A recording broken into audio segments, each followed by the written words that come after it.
रहमतुल्लाहि व बरकातहू। मौजूद हजरात और मेरे साथियों, मेरे इस तकरीर का अनुमान है लालच बुरी बला। मेरे नजर में लालच के दो अक़साम है। जो अच्छी लालच होती है वह इंसान को कामयाब बनाने में मदद करती है, और जो बुरी लालच होती है वह इंसान को गुनाहों के दलदल में ढकेल देती है। अच्छी लालच यह है कि काश मैं डॉक्टर बन जाऊं, काश मैं कलेक्टर बन जाऊं, काश मैं पुलिस बन जाऊं।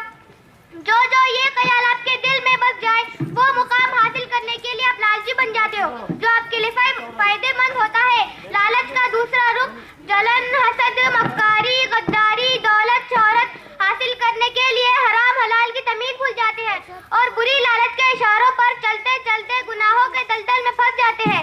मैं बहुत छोटी हूँ, लेकिन आप सबसे गुजारिश है, लालच जैसी शैतानी चीजों से अपनी हिफाजत करें। मैं अपनी तकरीर एक शेर पर खत्म करती हूँ। लालच दौलत की हो या शोहरत की, लालच दौलत की हो या शोहरत की, हिस्से में आती है बस 2 गज जमीन।